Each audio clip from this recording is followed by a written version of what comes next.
Oh, we were going to start the meeting with a karakia, but the provider of the karakia is temporarily absent. We'll just have a pause for a moment. I've got plan B here.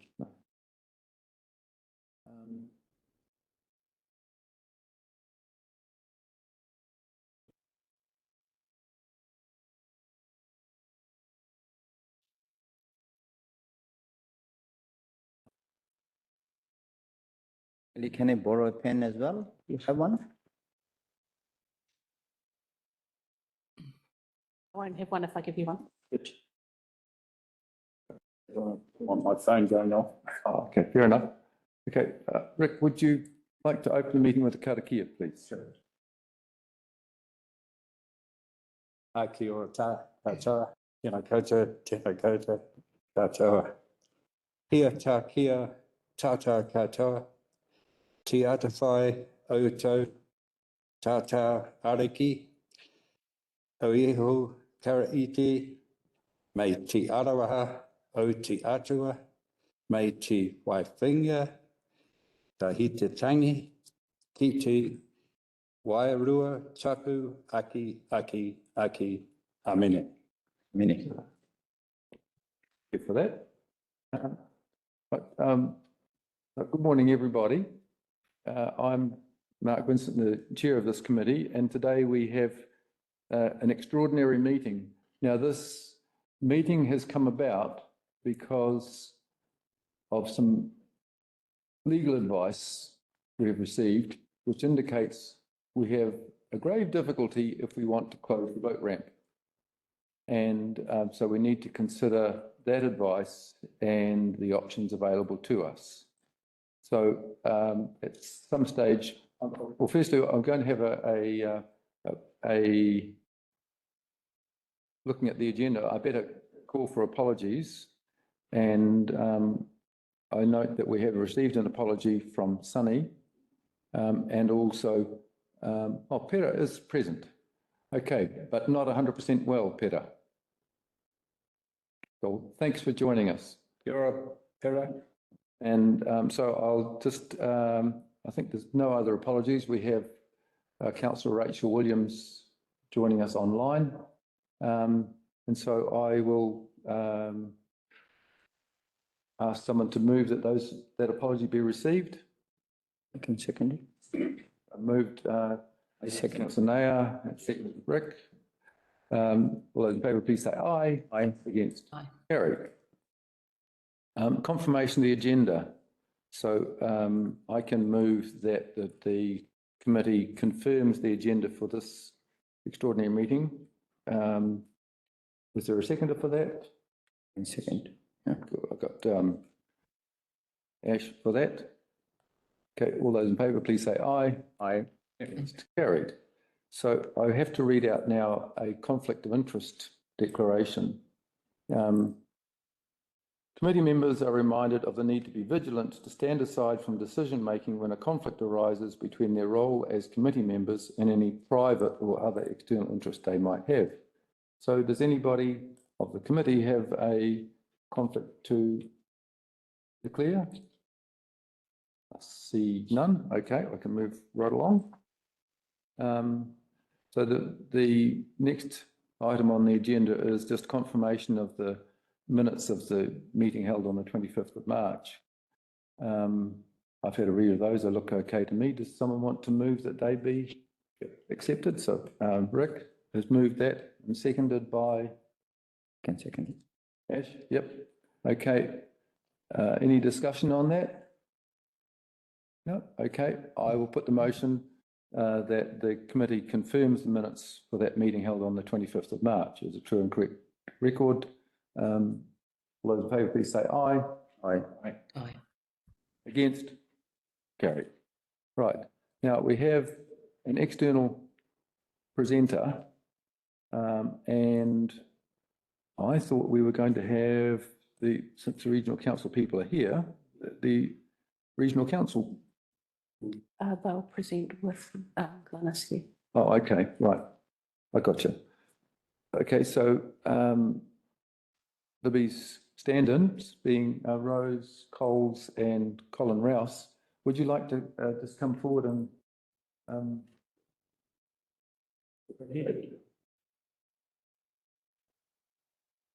Just up at the front. Yeah, okay.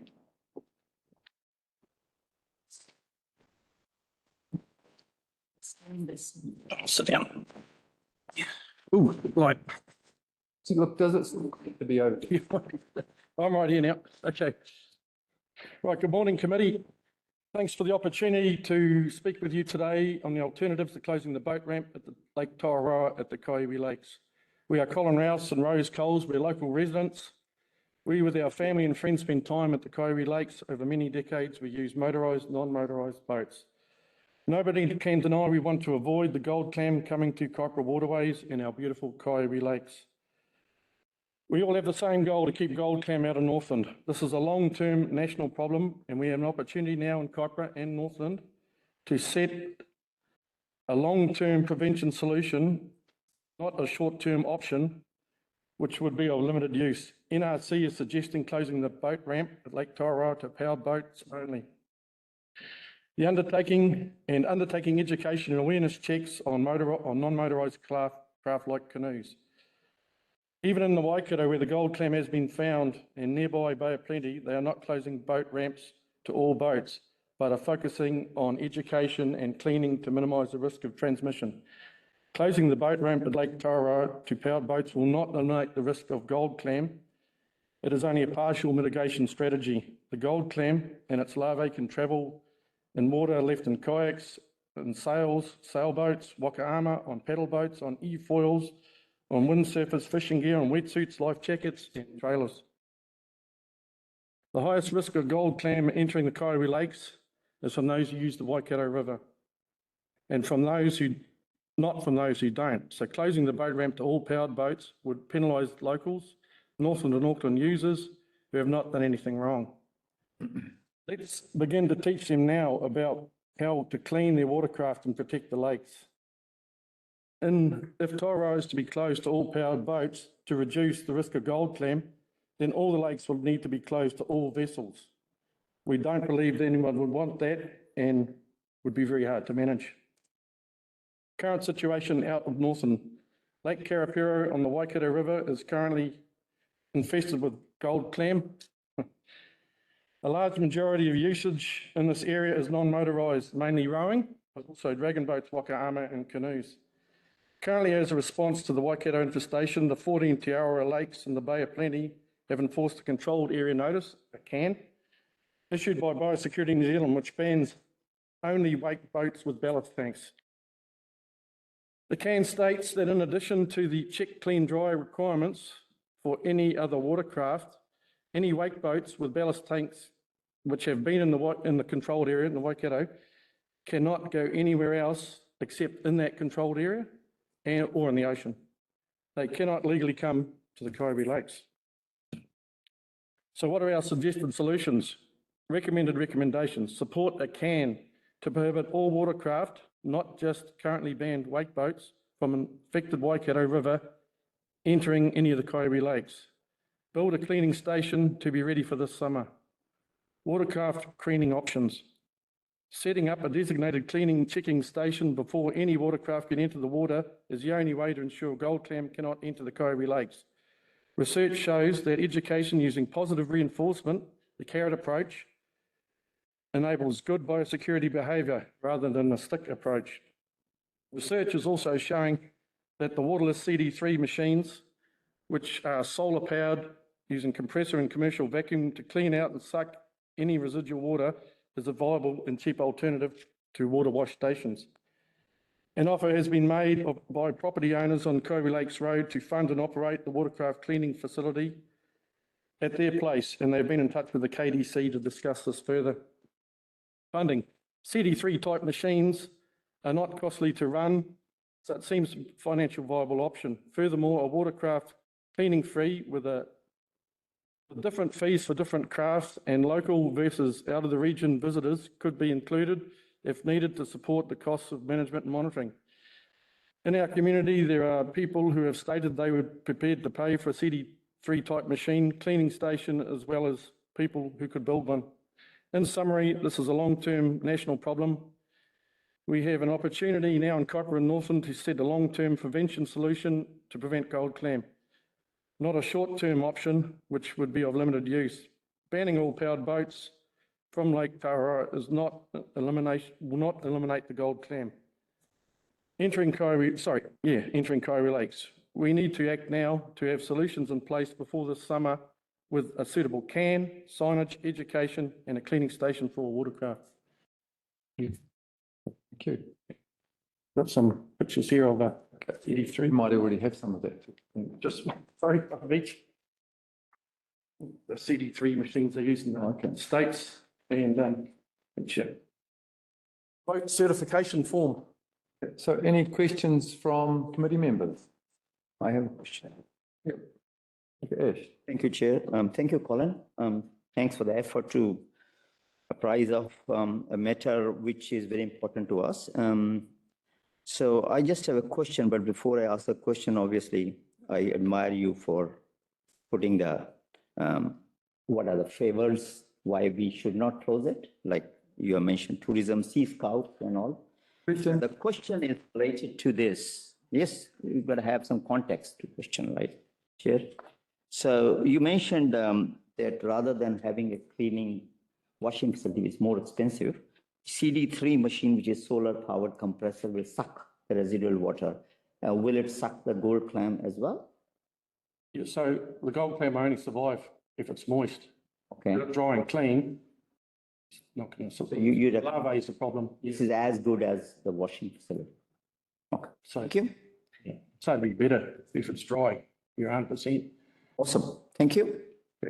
Peter, your hand is up. You want to ask a question? Yeah, thank you. This was a issue that is really important to all of us. I'm just still a bit confused why we've gone right back to the beginning of this process. We've heard a lot of the different scenarios, but the question that I have for you is, and probably to contextualize it, I spent a lot of my summer at Kaiwi volunteering my time at that wash station to understand exactly how that works. So quite a number of hours there. But my question to you is, where do you anticipate the water coming from to wash all of the boats? Because most of the presentations we've heard centre on this wash station as being the gold standard in how to eliminate, or I suppose minimize the risk of it entering into the waterways. So what's the long term, and if this is a long term solution, what's the long term viability for water?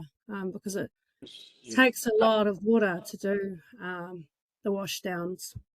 So if the fields were taking this over, Let's speak up. Yeah. if the fields were taking this over, they have a water truck to, where they can go and get water.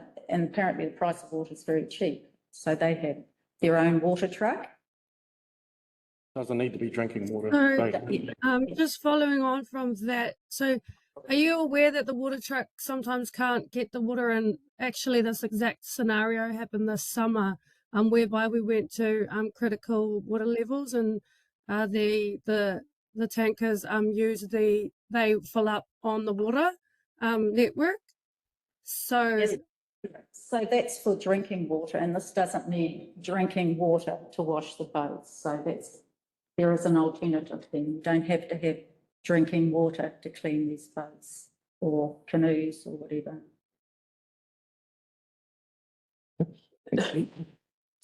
Rick, did you have a question? Or? No, just really a statement, really, just following up on our previous meeting. Well, actually, we're not really at the statements stage.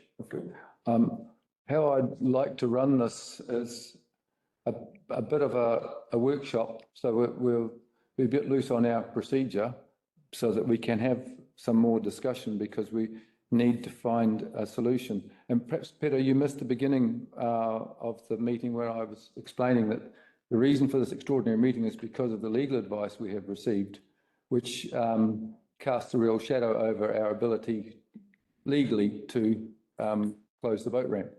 So, Yeah, so on that point, I just wonder if when people don't like decisions that, because essentially the decision has already been made by this committee. We've already made the decision, so this seems really dangerous that we're now making decisions and then people going off and getting legal advice. You can get whatever legal advice you want based on who, if you're at being a lawyer, if I have a client that wants a particular position, then I'll advocate for that position. But is this not a decision that the main council needed to make anyway? Because we had already kicked it up to the governing body in the first place. We already knew that the powers around this committee were only to make a recommendation. The recommendation has been made. Isn't it for the governing committee to consider that legal advice into the rationale for supporting the decision that we already made here, or otherwise altering it and considering that legal advice there? There's many times where you have decisions that you get legal advice in a particular for a particular position, but we don't. Māori wards would have been probably like the key one. There was litigation on foot for that, and that decision still pushed its way through. So what are we? We've been very clear. The other thing that I want to point out is, are we going to actually make a decision today on this? Because Uncle Sonny Nesbitt's not even here today, and it's a real shame that we don't have the numbers if we're to now and to now redo a decision that we already made when we had all of the committee members around the table. We know that numbers are critical in this regard for this committee, and it seems quite underhanded that this meeting was showed up in my schedule without any real, like, there wasn't even an email to say, oh, here's a heads up, we're going to hold a meeting, or a phone call to Sonny. He doesn't often look at his emails as well, so I'm not too sure whether he knew that we would be redoing the Taharoa decision. okay, there is a question in there. If I could just back up the truck a bit. I think the motivation of our staff was that, given the advice we had received, if we were simply just to carry on and with the recommendation from the committee, sit that alongside the legal advice, the response from the council as the ultimate governance body would have been quite predictable, that they would have taken on hopefully some credence attached to the legal advice. That's the council's lawyers. And some of it's more unequivocal than other parts. But I think the intention was to give the committee the opportunity to review its recommendation in light of that advice, because to me it's indicating that we need to reconsider that advice, that it's what we have put forward is not really tenable. Because for myself, I don't intend to be part of a decision to act against the advice provided to our council. So that's the background to explain why we're having this meeting. And if you don't think there's any point in that, and we just want to push on with the decision that we've already made, well, we could do that. But I suspect it won't be very successful.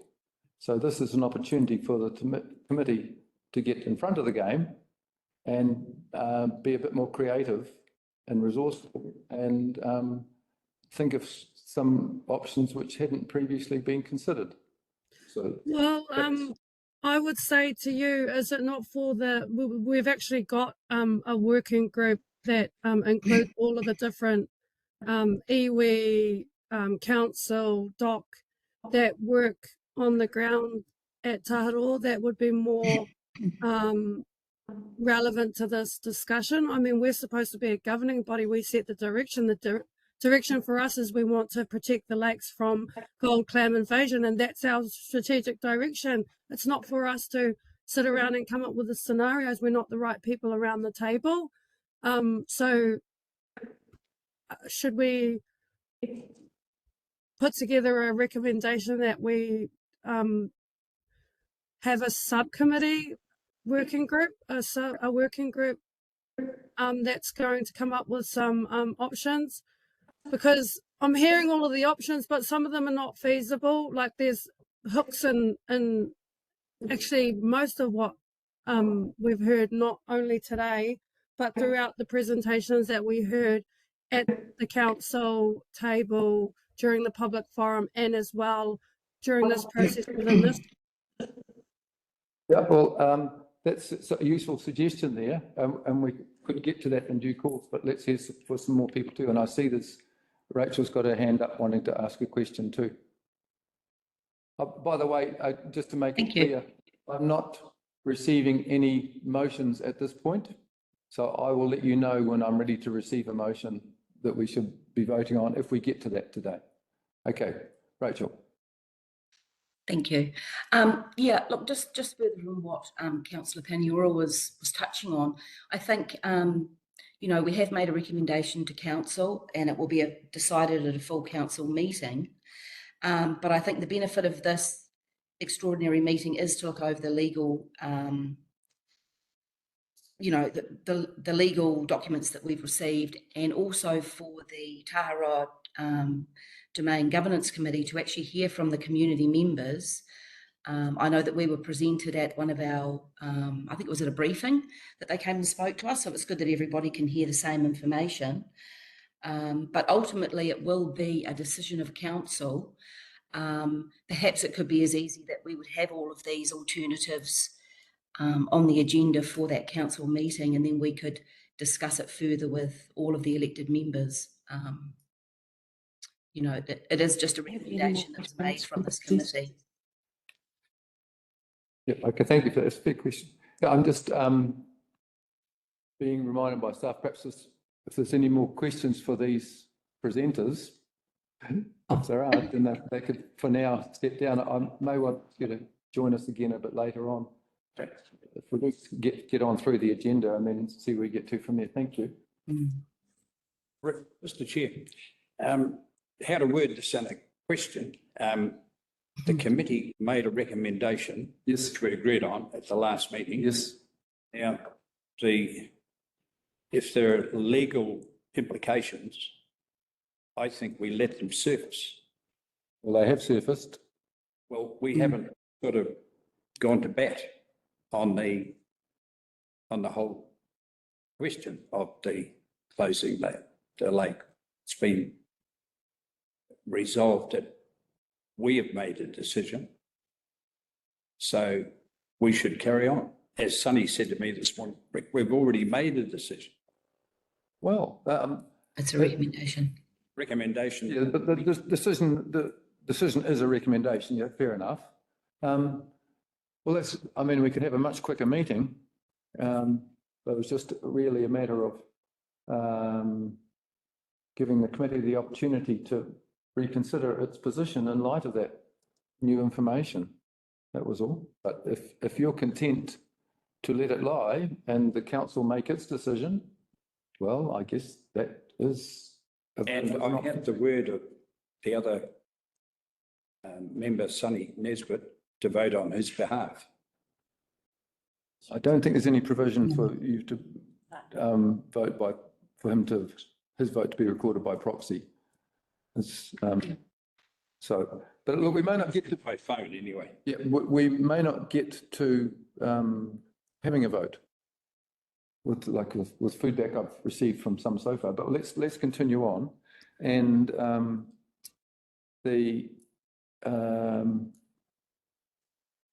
I'm not going to, like this, in terms of the agenda, the next step is to have a motion to speak to, but I'm not going to do that.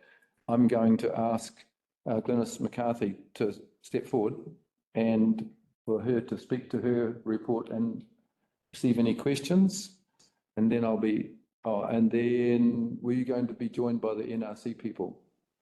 Do you like the NRC people to come before me, or? No, you go. You go, I go, okay. Good morning. I'll take it that the paper that I put together has been read.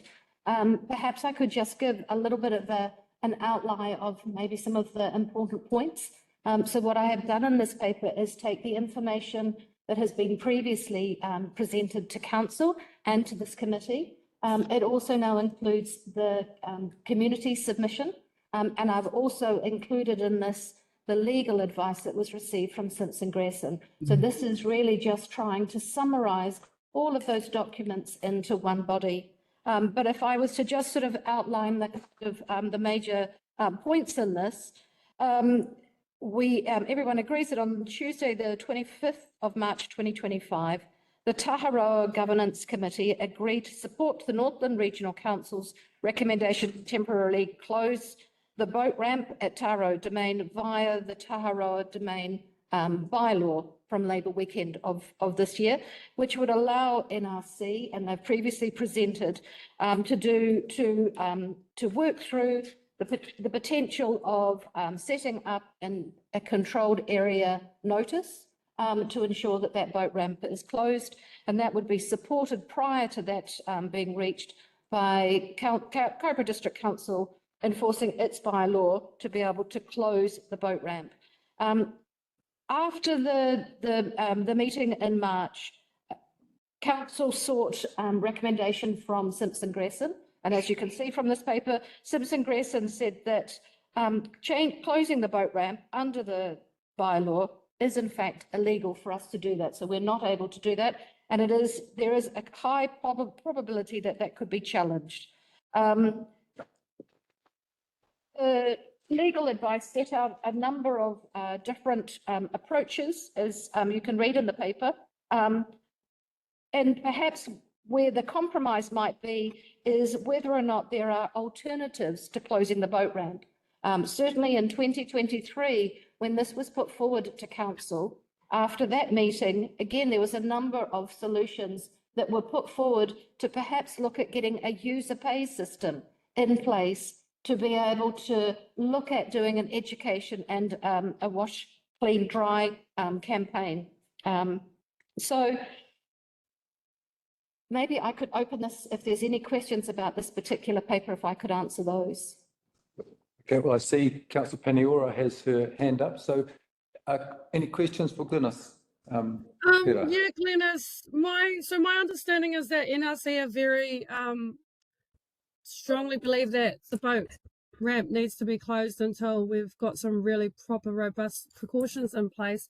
And my understanding is that NRC and along with iwi are the ones that have what we call like the mana over the wai. So that's the first thing. The Kaipara District Council doesn't own the water in Taharoa or the bed of it. Let's be clear on that.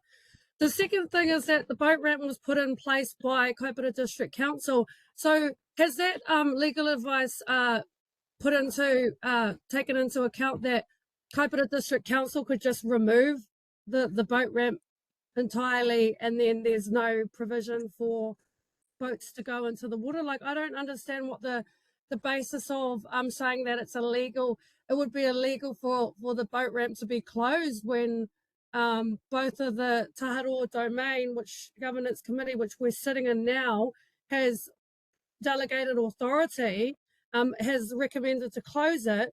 That's actually a legal decision. And then secondly, that's consistent with NRC's and iwi's position in terms of the water when it enters into the waterway.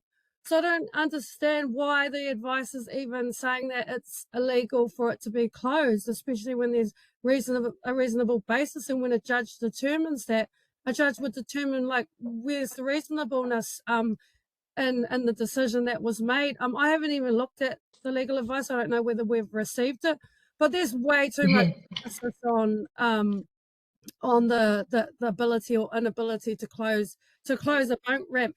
And when we're talking about a boat ramp, we're actually just talking about boats that are being backed into the water, and every single vehicle, and as I've already said this, drives their vehicle right into the water. So that's a breach in itself. So that's illegal for vehicles to put their entire vehicle into the water to get their boats down into it. It's actually not a practical practical offload into the lakes currently, and so we're all just turning a blind eye to all of that. Maybe we need to go away and get some legal advice around, is that breaching the bylaws? Is that breaching a whole lot of regulations, putting their vehicles into the water, where this is becoming quite ridiculous that we're going around in circles on this. Right now we have no practical solutions to combating this, and I know for a fact that being up there, there's so many risks associated. Like you've got workers that don't necessarily clean the boats properly. You've got inability to access water during certain times because of it either stops pumping up or can't get water, so have to truck water in each day. Then you've got the weather, the wind. It's so windy up there, so they can't work on windy days. Then you've got the hours between 8:30 and 4. There's boats coming in after that. Thanks for the statement, Peter. Is there going to be a question there somewhere? The question that I had of the original question, which is, has the legal advice taken into account all of the different factors here, which is NRC supporting the closure? They have mana over the water, so do iwi, who have also supported it, and then KDC's also supported it. So has that legal advice taken into account that all the actual stakeholders within the scenario have supported it and made legal decisions on it? I'm led to believe so from what I've read of it. I'd have to read it again just to be 100% sure of that before responding. However, the question wasn't to me, it was to Glynis. Thank you. Through the chair, the question that was posed to Simpson Grayson, the question was, they've been asked to advise what power the council, the NRC and the Ministry of Primary Industries and the Department of Conservation have to either close the boat ramp or to alternatively restrict or prevent access by boat-driven vessels.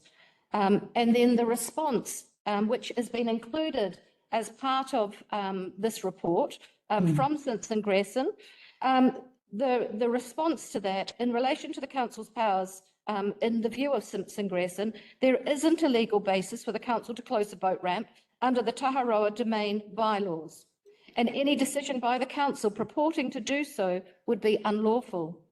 Simpson Grayson went on to say that the council has the ability to make a decision closing the boat ramp under Section 53 of the Reserves Act in 1977, but only to the extent that this could be shown to be necessary to give effects to the principles in Section 17 of the Reserves Act relating to how the reserve is to be used and managed as a recreational reserve. A decision by the council to close the boat ramp using its powers under Section 53 of the Reserves Act would be contestable and could be challenged by the way of a judicial review. In particular, a decision to close the boat ramp on a permanent basis and effectively create a de facto ban of power-driven vehicles on Lake Taharoa, as suggested by NRC, could be found to be unlawful on the basis that such a decision would not comply with the Reserve Management Plan for the reserve, which expressly provides that Lake Taharoa is to be available for power boats.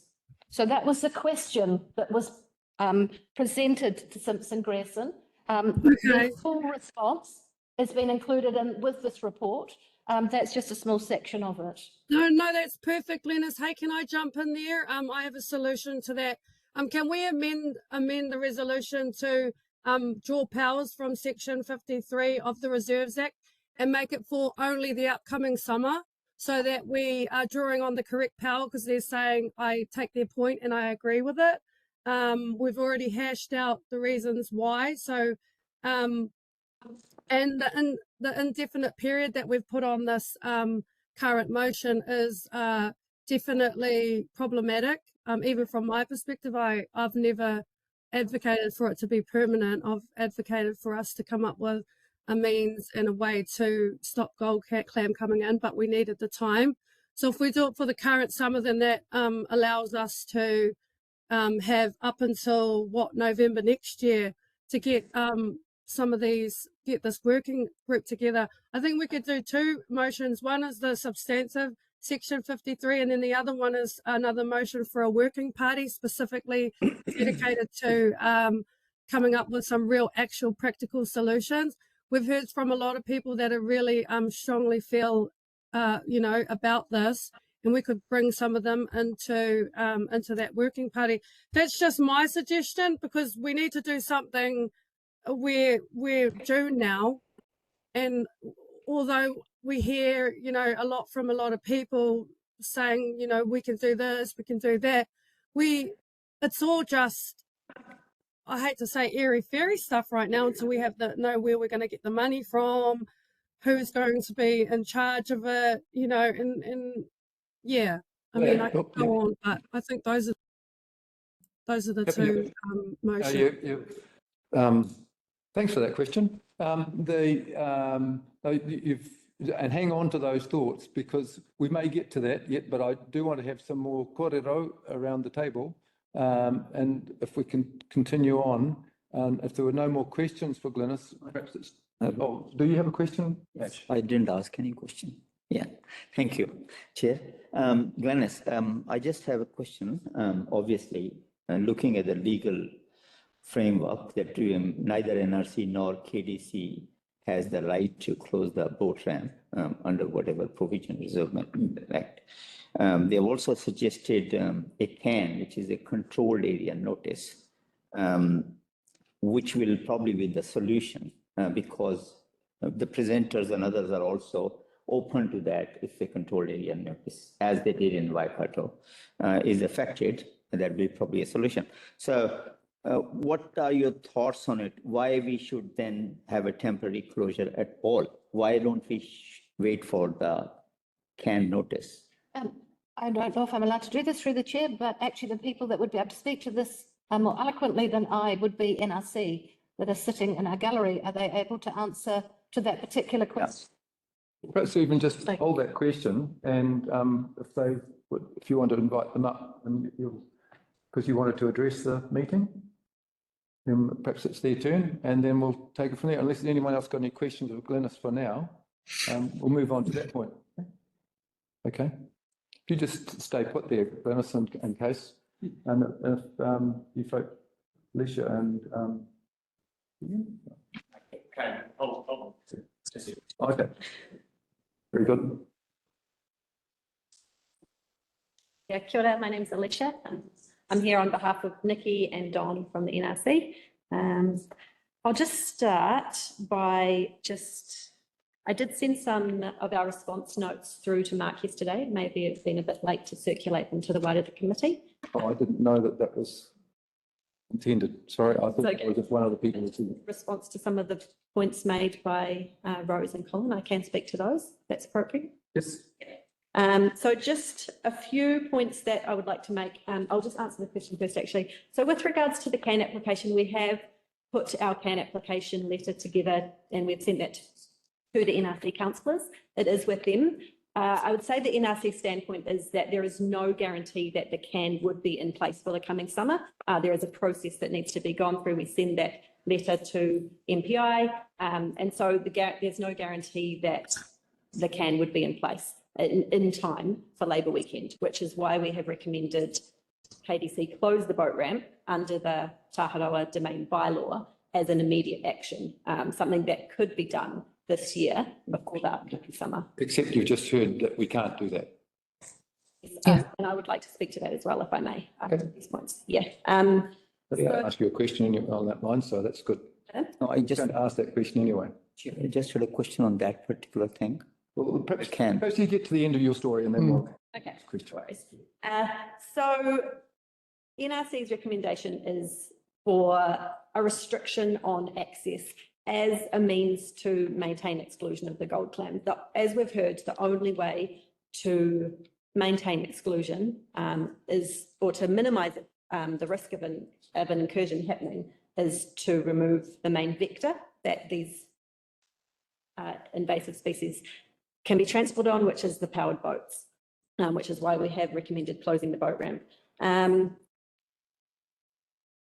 We did consider the option to close the boat ramp to all watercraft, as was put forward by the members of the community this morning, but the officer's powers under that Taharoa domain bylaw do not extend to that. The only thing that can be done is to close the boat ramp. And some of the other points that were made this morning, I think it was commendable to hear of some solutions to the problem, which is in terms of the water cleaning station. We are working really hard behind the scenes. We're in a lot of discussions with other regional councils, with MPI, with DOC, to find a suitable cleaning station that could be placed as a more permanent solution that would then be able to be used in complementary with the CAN notice. The presentation this morning that suggested the waterless system, we don't believe that that would be effective at removing corbicula, which is the freshwater gold clam, from water vessels effectively. I have sent that, I hadn't heard of that CB3 waterless system before. I have sent that away to MPI for further comment, but at this stage, we don't think a waterless system would effectively remove the corbicula larvae. In particular, they can survive for a significant period of time out of water, and they can attach themselves to hard surfaces using byssus threads. So we are looking at more powered water-driven systems, and Councillor Paniora has already talked about some of the issues there are with water restrictions as well, which means that we don't think a more permanent solution would be in place for this summer. Does anyone have any questions on that, or should I move on to? If you'd like to respond to questions at this point, yeah, I'm happy for that to happen. You had a question, Ash? Yeah, I had two questions actually now. Go. Thank you, Chair.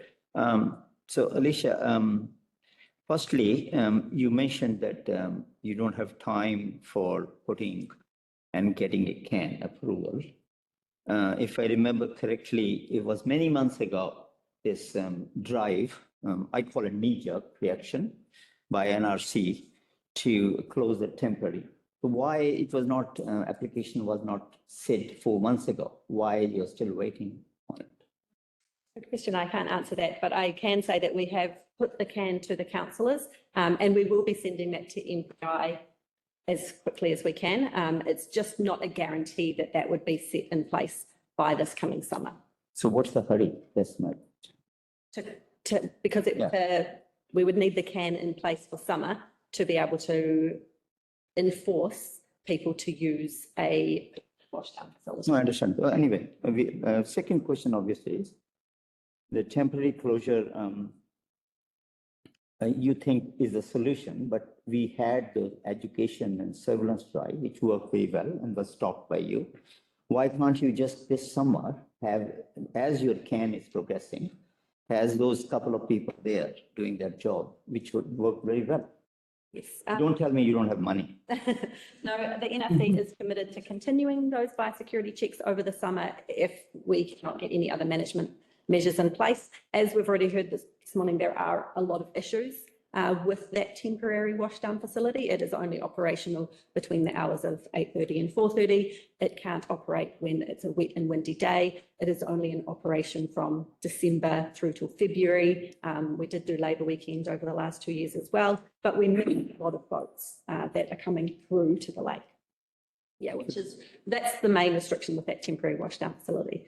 We will be running that again if we don't have any other management measures in place, but NRC does believe that if we can close the boat ramp, it gives us more time to put more precautionary measures in place to maintain exclusion of the gold clam. Thank you. Well, I'll go back to my question.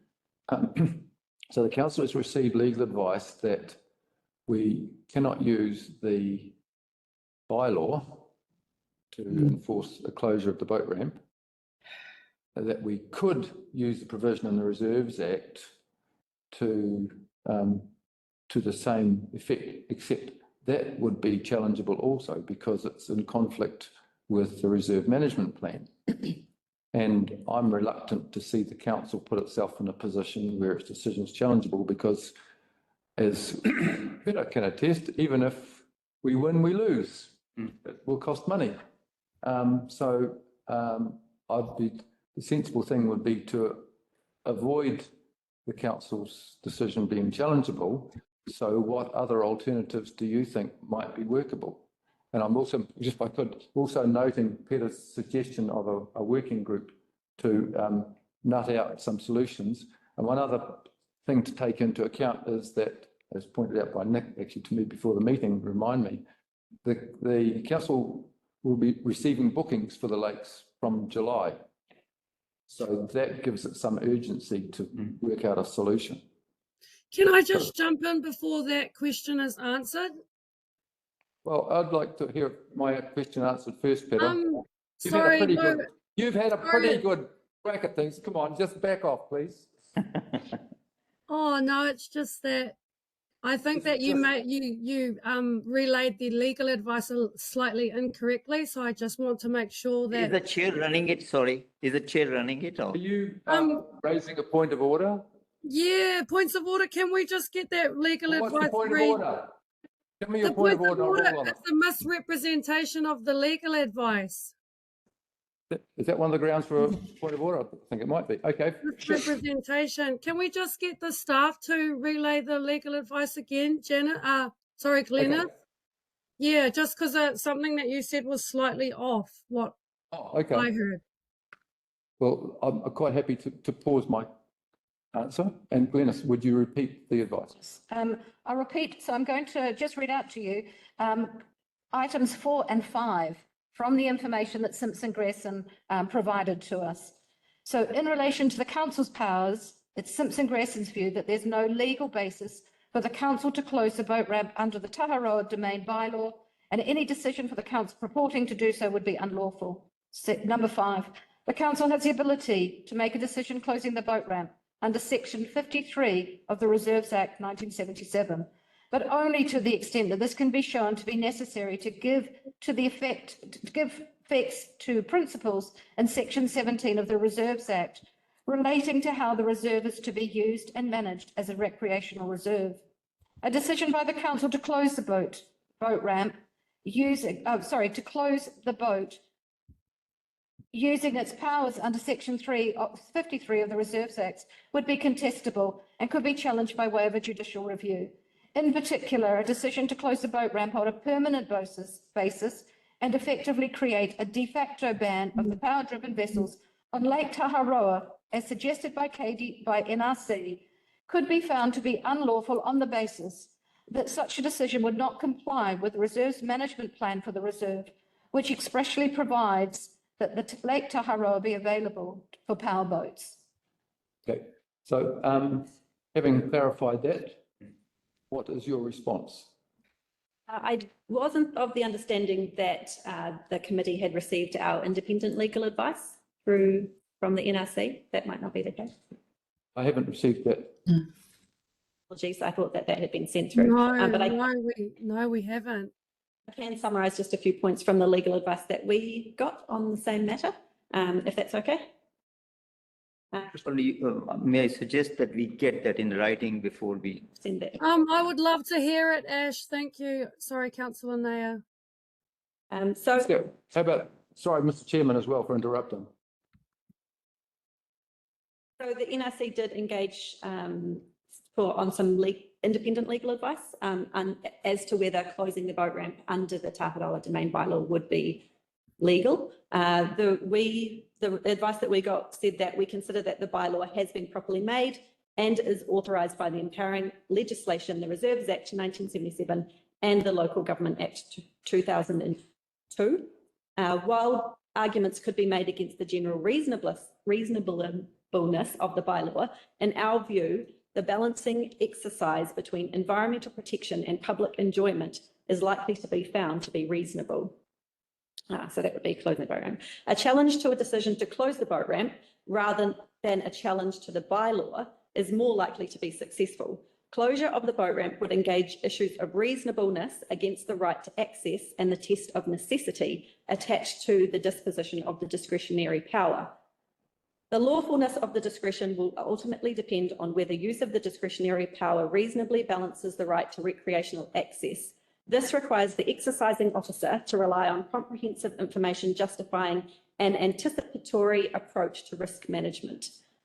Mm. And it goes on to say, an indefinite closure would be more likely to be found to be unreasonable than a periodic closure, particularly given the express drafting that Could you just repeat that last bit, be please? time to time. Could you just go back a sentence or two? So an indefinite closure would be more likely to be found to be unreasonable than a periodic closure, particularly given the express drafting that the boat ramp may only be closed from time to time.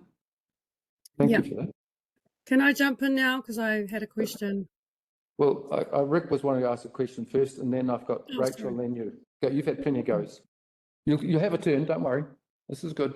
Mr. Chair, I can said I that's request fine. that we get a copy of that Well, I think very quickly? Yes, apologies. I thought that Nikki had sent it out a while ago before she left. I haven't seen it. Okay, thank you. She may have sent it to KDC. Yep. Rachel. Question? You're mute. Sorry, there we go. Hi, Alicia. I've just got a question regarding when do you think the NRC will have it on the agenda to look at this CAN notice, considering that it's actually quite an urgent matter? Is it already on an agenda for an upcoming meeting, or is there just nothing happening? No, Nikki has been to a council meeting and has presented the CAN. It is currently being considered by the councillors. So when you say considered, you mean to actually activate it with MPI, or Yes. what's the next step? Yeah, so the next step would be for us to send the letter to MPI. We have finalised the letter and sent it to the councillors, and as soon as it is approved, we will be sending it to MPI. Okay, well, yeah, I just think that would be fairly urgent. And just one more question. In your opinion, do you think that within the 4 months before Labour weekend, that it would be kind of practical to have a working party work through these alternate solutions with the community members and all the other stakeholders? You know, looking at the fact that it doesn't seem that we can close the boat ramp, shouldn't we be with urgency looking at these alternatives and actually meeting now to see what we can put in place before Labour weekend? Yes, as I said earlier, NRC is committed to carrying on with the biosecurity checks that we have done for the previous 2 summers, but our recommendation is still to close the boat ramp. The second part of your question was Rachel? working party. Yeah, working party. Yeah. Be useful. We are already going through discussions with MPI and other regional councils as to the most effective method of cleaning boats before they enter a water source. So there is that background discussion happening as well. But for a more localised content, then a subcommittee could be useful. Sorry, I haven't remembered the second part of your question. I would say that NRC does believe it is legal. We do have legal right to close or KDC does have legal right to close the boat ramp under the bylaw. That is the legal advice that we have received. What point best taken? questionable, sorry to jump in, Rachel. Excuse Best me, no, questionable if I'm it's next, temporary. Chair. I know, but I was I'm just next in adding- line, Chair. Nice try, though. Thanks, boss. You're welcome. So just based on, because it's really interesting how all the dynamics are playing out here. It's clearly legal to close it so long as it isn't. So the only thing that was mentioned in the Kaipara District Council legal advice was that where it's on a permanent basis, it's up for challenge, judicial review. Any decision we make is up for judicial review. Going back to my previous recommendation, do you think that if the following motion was put, that it would cover off and align with the legal advice that you've received through your NRC lawyer, and that recommendation is to recommend that 1, the boat ramp at Taharoa be closed pursuant to Section 53 of the Reserves Act until a controlled area notice is in place, or 1 year after this decision has been made, whichever is the earlier, and 2, a working party be set up to work with relevant stakeholders to explore viable, practical and permanent options for biosecurity. Oh, that's who you're asking. It's the Not you. Yeah, Yes. that's for NRC. Thank you. Yes, I think that's a, yes, reasonable solution. Okay. So I should say that I shouldn't probably say that. I should go back to Don and see what he has to say. But really the crux of it is that we've currently got a decision that's permanent in nature, and I agree is probably unreasonable. This gives a defined period of time and a workable solution in the meantime, working towards a permanent solution.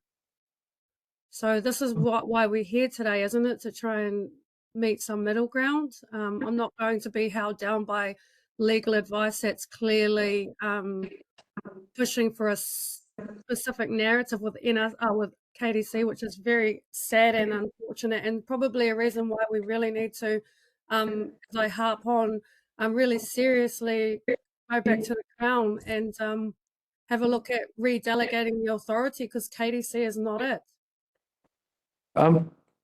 That's another whole ball of wax. But just following on from your suggestion, though, Peter, what if there was an option in there, and I'm just sort of trying to formulate it in my head. We're having a discussion now. That there was the option that should the this working party come up with a solution which enables the boat ramp to be kept open, because it comes down to a timing thing, that the solutions need to be able to be put in place, that would then be the option that could also be available as a means of providing some continuity of service for people. It's just that this, amongst all those various alternatives that have been suggested, there's lots of details which would need to be sorted out to enable us to be confident, well, this is a viable solution. And I don't think we're going to do that around this forum here. The big thing is the money. Where's the money coming from? There's lots of solutions. It's the money. Where's it going to come from? Exactly. Well, that's a fair question. Yeah. And like there is, for now the camping ground is generating a surplus. I'd be looking at that and saying, well, that's it's entirely relevant to with some money to be spent in terms of if it was a facility on site, although we've got someone offering to provide a boat washing service out of the immediate catchment, which would be, I think, preferential in terms of location. And I'd certainly be interested, but there's all sorts of potential fish hooks with that in terms of that arrangement, which we need to get clarified. So I wonder if there's something in there that we can put together along those lines. Now, I'm going to ask actually, with the agreement of the members of the committee, I'd actually ask Rose and Colin to come and join us at the table. This is a little irregular, but I think we're just trying to nut out a solution that we could all feel that we're part of, and it represents a way forward. So just invite you guys, you've been hearing the discussion. Can you see something in there as a way forward that would, you think, address your concerns? I think we need to consider those people who don't go to Waikato River, who are at no risk whatsoever of bringing gold clam, and they are penalised. They cannot bring, if this goes through, will not be able to bring their powered boats to the lakes. So what I'm thinking is like this options A, B and C kind of thing. Well, one factor was firstly, in no particular order, but the establishment of a working group to nut out some viable solutions that would be permanent solutions for boat hygiene, shall we say, or boat and gear hygiene.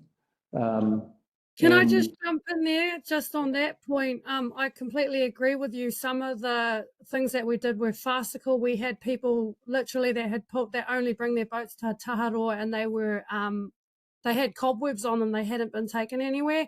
And we know that the gold clam dies after 48, I think it's 48 hours, correct me if I'm wrong. And so those are clearly boat users that if we were to have a declaration that they can sign and say, it hasn't been taken out anywhere or out of the district, that are so low risk that they should be able to just pass through pretty quickly. I'm showing that. But yeah, going back to all of these things take time to work through. Who's going to be, the hierarchy of the highest risk down to the lowest risk. And our ones in Dargaville that say, we don't even take our boats out of Dargaville. So then again, there's no point for the washdown, but again, they have to go through the washdown. Everyone's got to go through the washdown, wasting water. Some sort of a tick system. Do they have to go through the washdown? If you fill out Once you put the e-tag on your boat. if you have one of these forms and you say you've washed your vehicle at home, like you thoroughly do anyhow, you have this form and it addresses the boat, jet, ski, kayak, look at the anchor well, transducer, motor, inside cabin, look at the tyre wells on the left, the right, the rollers, the trailer beams. This is all education. They don't have to go through the washdown. They could just fill this out, get their little tag like they got this year, put it on their boat. The people who have come further afield, like you're thinking, will need to. It's the people south of the bridge, really, isn't it? Like people south of the harbour bridge really are the risk. Yes. And there's not a lot of them. There's a lot of, Aucklanders, I don't know. Well, wake boats are the issue. Wake boats, but also canoeists and wakaram and the like. They go to, they have events down there at Lake Karapiro. Yeah. So that's risk. Seen a Māori Cup regatta with 400 skiffs here. I was there actually. Oh, yeah. And I had a look last night. There was only one school from Northland present, which was Whangarei Girls. Okay, yeah. Otherwise, they're all Auckland South. So that's why I wonder about a dividing line there. So, okay, well, we've Have a question.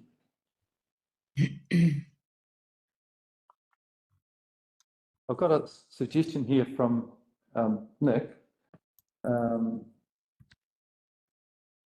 Would you just like to talk to it, Nick? Because I mean, your writing is legible, just but. Like, I think I just wrote some notes down from up here, and I think where we're at the moment, and correct me if I'm wrong,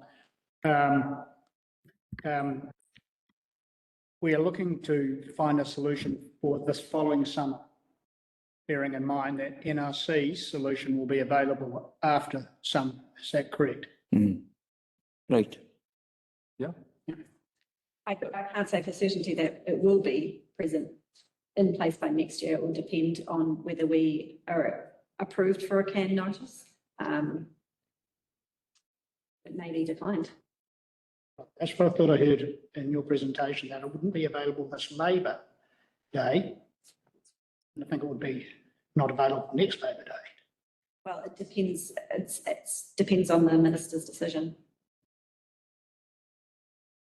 Bearing in mind that maybe it's not a short-term solution, but what I've heard is the options that were available. Proceed with the original decision, temporary closure in a subgroup, or remain open in a subgroup. That's, I think, what we've discussed. Yeah.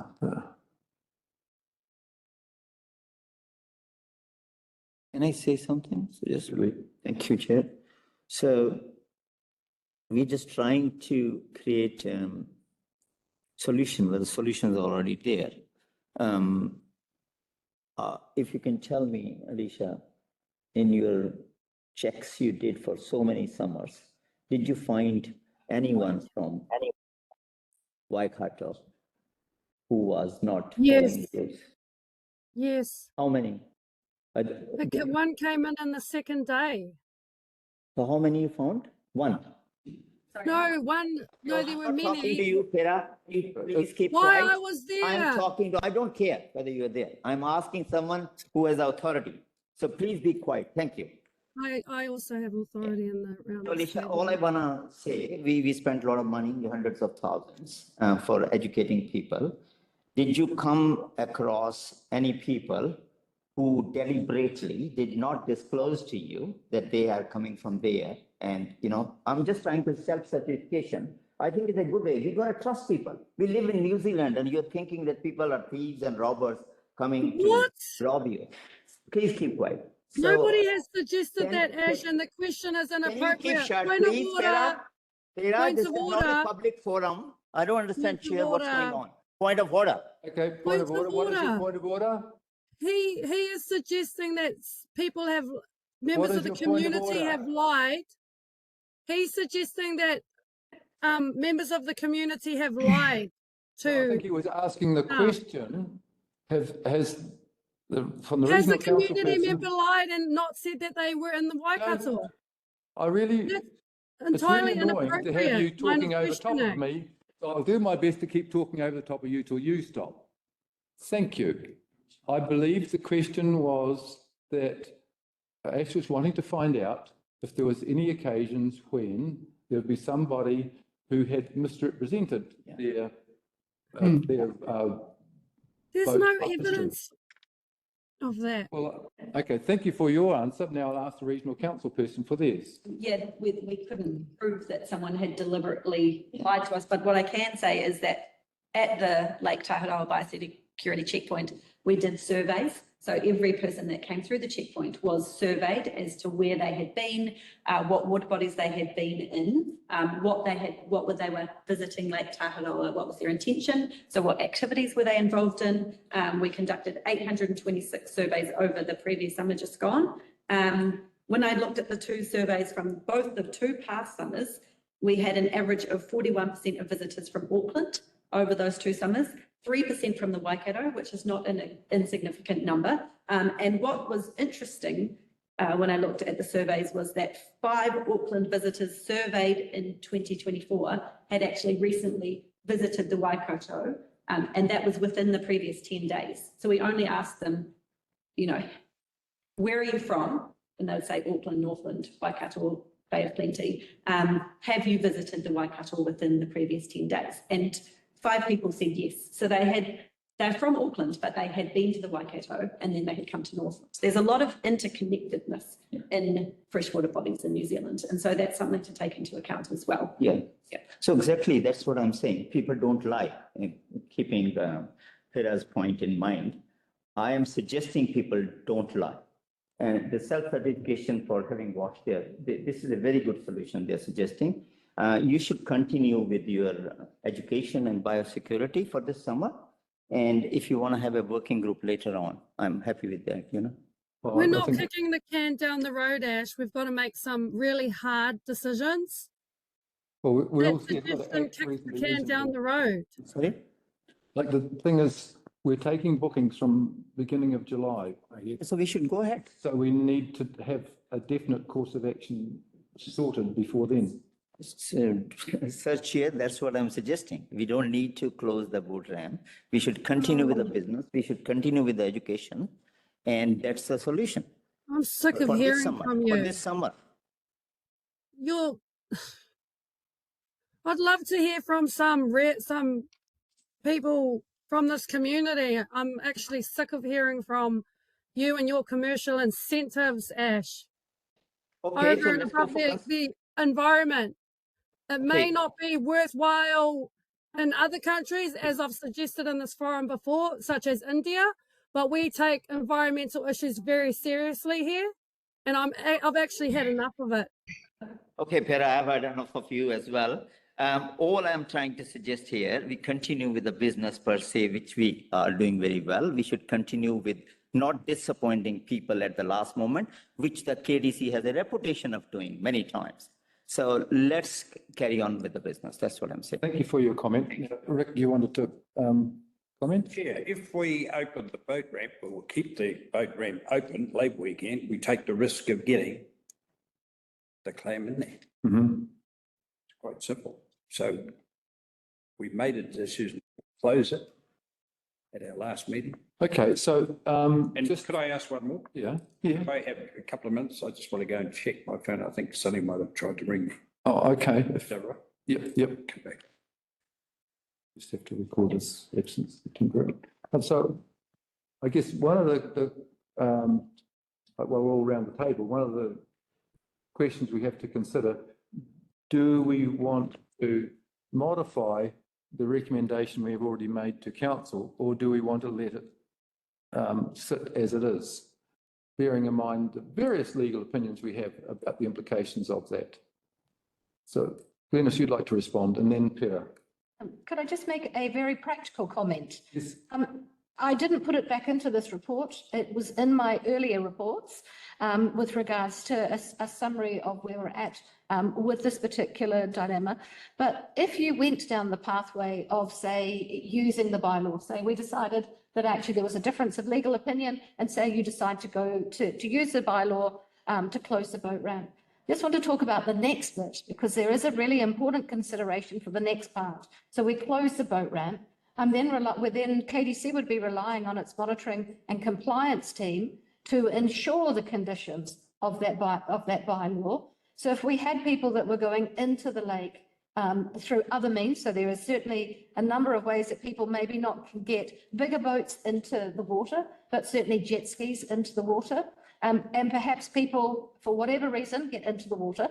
Our monitoring and compliance team are there at a loss to be able to do something about it. So again, I think we just need to really understand all of the nuances that are being put forward, so that whatever decision is made is the most practical to actually be able to live with its consequences. Thank you. In other words, don't make a decision that we can't enforce.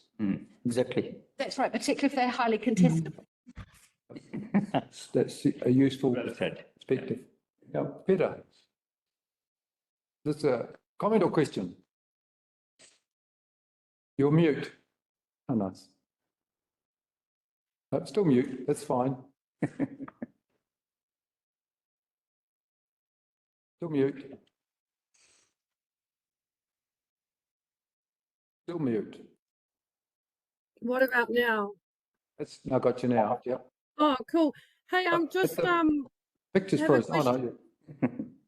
sorry. All right. You're I just okay. have a question around the your comment around being at a loss to enforce a decision that's potentially challengeable. Look, when we make decisions, we just need to go on the basis that those decisions are correct until such time as a judge has ruled otherwise. So that's the first thing. The second thing is that you do understand, Glenys, that we have already had those washdown stations in place, and that the staff have been sending boats and jet skis back up to the wash station. And so we do have officers on the ground and security there at all times to maintain. There's many different bylaws and many different rules there that we have officers there to maintain. So I just don't understand your rationale for, oh, but we can't enforce it. We can't enforce it. Well, how do you think that we enforce any of the other rules that we have in place and any of the other bylaws? There's a real strong suggestion that we backtrack this decision from everyone involved, and it's really frustrating. It's extremely frustrating that we keep going back to this point of we've got one lot of legal advice that says that it currently is unlawful, which I agree with. There's ways to cure that. And it's also quite clear that it's saying that indefinitely closing it is going to be very likely to be unreasonable. So, I mean, I hate to harp on, but we're either going to amend it so that it sits in line with the powers that we actually have, and we can make a decision around the table with, which is the two motions that I've suggested, or we just, I've got better things to do with my time for us just to move on with our day and leave the decision to fall over when it goes to the governing body. And Ash, just to your point about disappointing people, how disappointed would our community be if we didn't do our job to ensure that we have this taonga for generations to come? It's only a small period of time for us to get it right so that we can have everyone enjoying it. What happens if Labour weekend we get it in? I'm just seeing articles around other Kaluripa up in the Bay of Islands. It's gone all the way through there. You know, we need to be really take this really seriously. There doesn't seem to be much seriousness around the table about this. People will be far more disappointed in us around the table. It's our responsibility. We're sitting in a really important seat, and we all have authority. Actually, Ash. Kia ora. Through That's Chair, my point final of order. comment. I think it's very derogatory. She's just blaming me for a lot of things. Can I answer her? Well, Because she has raised a lot of points. She also mentioned it would do India is not India, New Zealand. It's very derogatory the way she's talking. derogatory. Yeah, so can I answer what she's saying or will it not be proper? I think that, Pera, would you be prepared to apologise for the racial slur that you gave to Ash? Excuse me, points of order, misrepresentation. Oh, well, Do you want me to bring up the definition of derogatory slur? Right, I'll do that right now, shall I? no, that's okay. That's a misrepresentation. You've put those words, he didn't even say that, Chair. Are you being biased now or what? No, I was actually reflecting on your bias, but however. He said derogatory and you've just gone in and wow, and really taken it to whole nother level. I was just using a different word, that was all. Whoa. Wow, Anyway, no. okay, well, I actually, Ash, I don't think it's worth the effort, so I suggest you don't pursue. Because, okay, all right. If you say I'll keep mum, silence is gold. Thank you. Yeah, this isn't the end of this one, Councillor Vincent. You've really accused me of something there that you might want to retract and apologise for yourself. Right, thank you. I'll consider that. Now, Rick, you wanted to say something? Mr. Chair, I think it would be great if we could have Alicia with the information from NRC today, somehow, or tomorrow, and we can communicate by phone. Well, I'm working on the idea of a solution, building on what Pera has suggested, which it seemed like she had written it down, of some steps that we could take. And it might include that as an incentive to arriving at some alternatives, that unless those alternatives are found promptly, that the boat ramp would have to be temporarily closed until such solutions become operational. So is there some moving around that? I think that's a great idea. Yeah. Temporary closed, yeah. So, and it may be challengeable, it may not, but I'm just trying to find a way forward that allows for that. So, Pera, would you like to contribute your, I'm inviting you to propose a motion if we treat it as draft so that we can workshop it a bit to finalise the wording. Are you okay with that? Yes. The two important points are that it needs to be for a specific period. And the second key point is that it needs to come from Section 53 of the Reserves Act. Yep. So the first part of the motion, the substantive, is that it's recommended that the boat ramp at Taharoa be closed pursuant to Section 53 of the Reserves Act until a controlled area notice is in place or 1 year after this decision has been made, whichever is the earlier. Now, there's nothing to stop us coming back and revisiting this decision if the second part of the recommendation has been worked ahead of time. So before any of those come into place, the one thing that I want to just stress is that we don't actually want a controlled area notice in place. We want to actually avoid that. We don't want that as the backstop, because that's just as long as it takes to get it is as long as it takes to remove it. So then the second part of the recommendation is a working party be convened or set up, whichever word you want to use for that, to work with relevant stakeholders to explore viable, practical and permanent options for biosecurity as it relates to gold clam. Yep, that's good.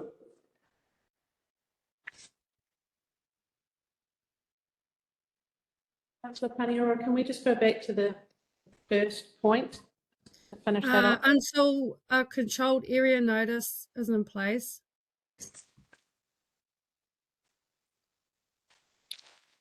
And I'm wondering if we add to that, saying, or a viable alternative solution is found sooner. How do you feel about that, Peter? And then, Yeah. and then It's just that there's just one thing we do have to put a timeline on it, because that could be that could be indefinite if we can never find a viable alternative solution. And I thought that we had the Section 53, like we're putting 12 months on it or something like that. Oh yeah, so you're going to say, okay, or yeah, so sooner, or 1 year from the 1 year after this decision has been made, whichever comes first. I was going to mention the phrase or long term, but best to put a date on it. It needs a date on it, otherwise it's... No. So it's not the controlled area notice that's in place for 12 months. It's as a backstop. So yeah, or a viable alternative solution is found, or 1 year after this decision has been made. Yeah. Whichever comes first. Yeah, that's the idea.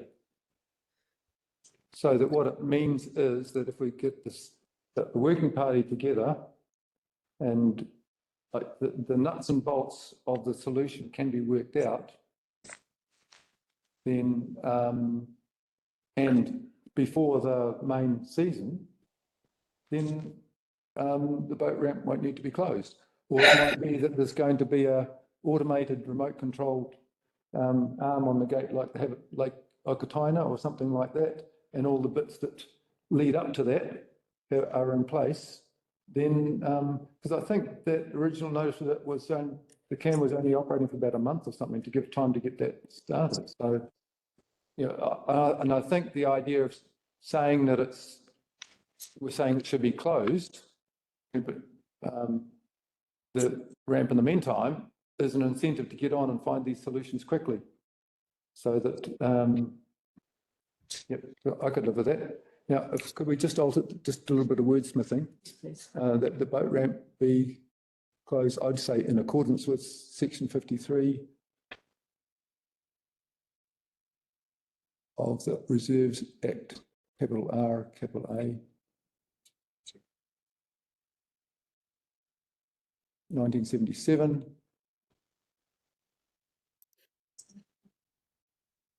Yep.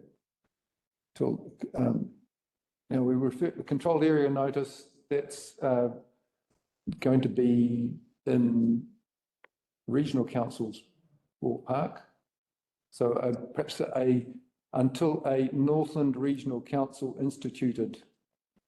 The MPI. Oh, okay. Okay.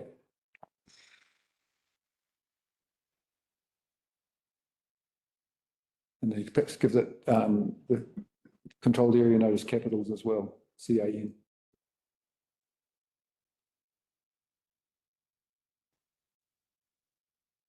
Yep. Or a viable alternative solution is found, or 1 year after decision has been made, right? And The last, does the last part makes sense. yeah.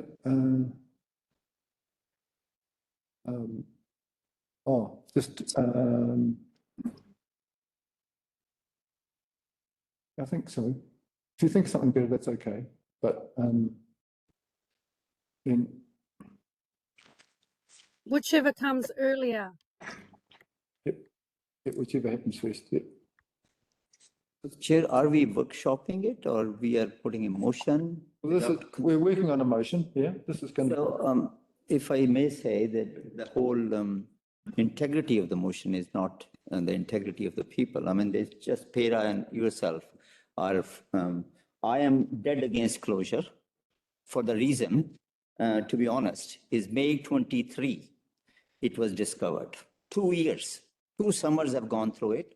There's no urgency there. And you are saying that as if you're gonna find a gold clam like a lotto. So, and proposing they should be closed. So I don't see any rhyme or reason. I would go for the alternative and working group if you're looking at other options Yeah, no, without closing. Yeah, well, Thank you. just, we need to complete this, the second part of that subparagraph. So to work with relevant stakeholders to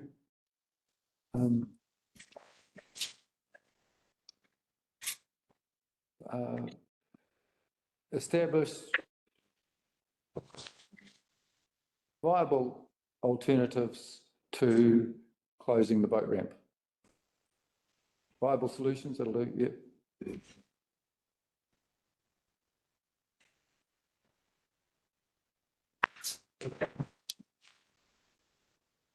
So,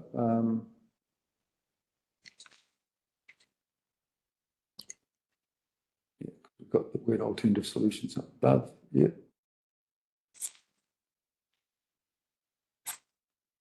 Because oh, that's right, prevention of, because we got out at the beginning of prevention of gold claim, because that's the whole deal's about. Rick? Do we want to mention the stakeholders or the too many? I refer to them. I think that there's a danger we could miss somebody out. So if we leave that flexible, Yep. then it's probably, yeah, more beneficial because it will need to act quickly and it'll be a matter of gathering around people who've got interest in seeing if we get something going, which I'm happy to leave for the staff to organise. So, yep. So is that a motion that you would move then, Pera? You can't see her, but she's nodding. Councillor Taharoa, we can't actually see her at the minute, so could you just, I saw you nodding, but could you just say yes? Thank you. Okay. Would someone like to second the motion? Second. Okay, Rick seconding it. And so we have a motion on the floor now to consider. And yeah, perhaps it's time now for the non-committee members to step down and go to the formal part of the meeting. And I really appreciate your various contributions. So as the mover of the motion, Peter, would you like to speak to it? Yes, I'll speak to that. Yeah, I will apologise to you, Ash. I'm sorry. This is a very sensitive topic for me and very emotional. Just because obviously I'm born and raised and have lived here most of my life, so it's yeah a very precious taonga to me and my whānau. You know. So just want to do the right thing and feel immense and great responsibility on my shoulders to get this right and to push for what's important to it. I think that this motion is absolutely it's a difficult one. We want all people to be able to come and enjoy this beautiful taonga that we have here. And it's not and I feel comfortable and confident that it provides a middle ground for everyone involved, and that, as the chair alluded to, incentivises all stakeholders to get on and do the work to get a better solution in place if there's one there. And potentially, I think that we probably might end up coming back to the table to look at repurposing some of those surpluses that are sitting within the budget to some of the initiatives that this working party will come up with. And that's all I have to say. Thank you. You. Seconder statement. Rick, you seconded it? Yes, speak to it then. So now you can speak to it if you wish. Could you put it back on the screen, please?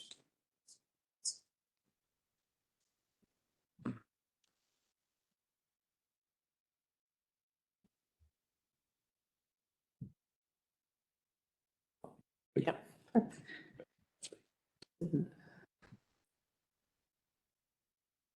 Yeah, thank you, Mr. Chair.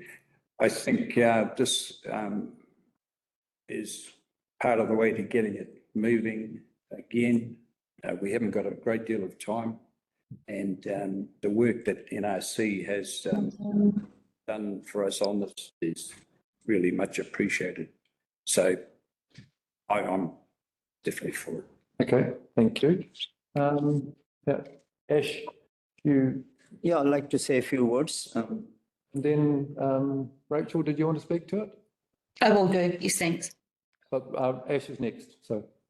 Thank you, Chair. Well, I joined council as a first termer from a commercial background, considering that things will be happening here. And I'm very disappointed to say that this is a ground with malice, whatever you call it, towards one and all. These are organizations, and I include NRC as a part of it, is that which sit on things for years. This was discovered in May 2023. Lots of people enjoyed 2 summers without closure, and NRC kept sitting on it and nothing came out of it. And now you are telling me that temporary closure will find a viable solution, as if they have found a magic wand, which they never had. I think we need to have common sense, which we don't, unfortunately. We are an organization and we are people, we are misrepresenting. The stakeholders are the ratepayers of New Zealand, not NRC and KDC. And I must say that we are not representing ratepayers. We are taking the pleasure. A lot of people have booked this summer or Labor weekend and with the boats and families, and we have disappointed them in the past, and we are disappointing them again. I am very disappointed. I'm not going to support this motion, which I thought is perfunctory, because no research has been done. There's no evidence that will ever come here. And it is also open to judicial review, and ratepayers' money is again at stake for fantasies of you and I. So I'm not supporting it. And I'm thinking if common sense prevails in us, other people should not support it and look at alternative solutions. And these heavens are not going to fall this Labor Day. Thank you. Thank you. Now, Rachel, did you want to speak to the motion? Oops, you're mute. Yep. Can you hear me now? Can you hear me? Yes, thank you. Okay, thanks. Yeah, look, I at the last recommendation, I didn't support closing the boat ramp, and I won't support this motion either.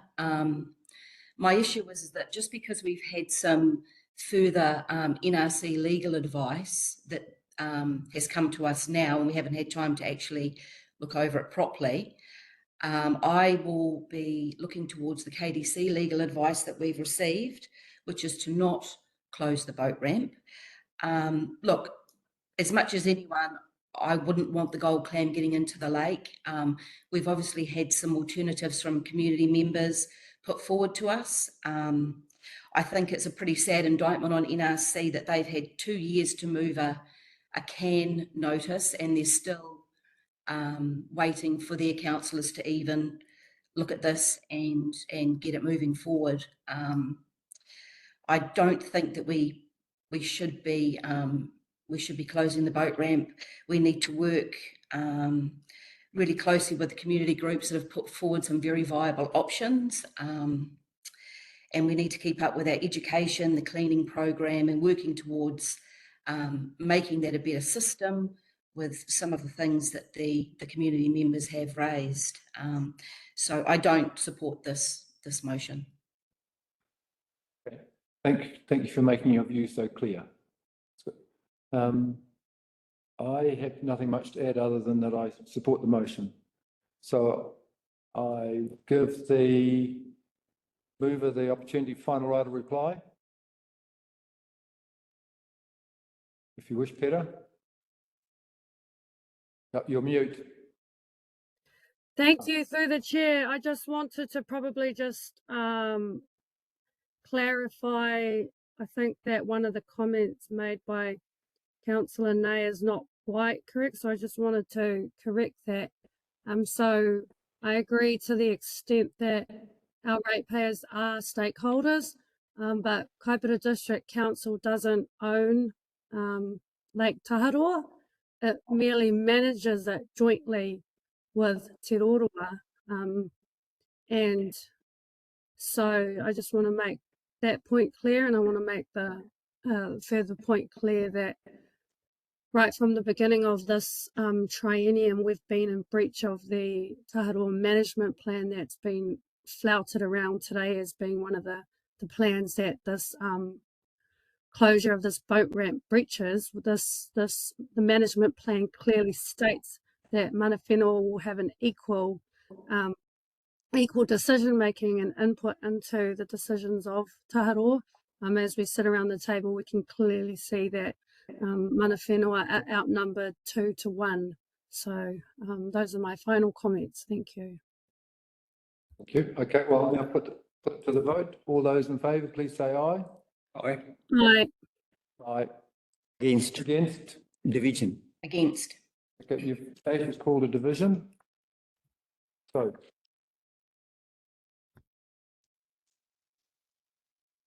Councillor Nair, Against. Councillor Paniora, For. Rick, For. Councillor Williams, Against. Councillor Vincent. 4. Carried. So motion's carried. So, I had one. oh well, it's been pretty loose today, so Very loose. On behalf of the Paruriti Awha Whanea and Te Kuihi and Te Rora, we have been guardians for hundreds of years, and we want to continue to do so. Kia ora. thank you for that. We've come to the point of closure. Rick, you opened the meeting with a karakia. Would you like to close the meeting with a karakia? Ms. Perry? Ms. Peter, are you offering it No, to? no, you go ahead.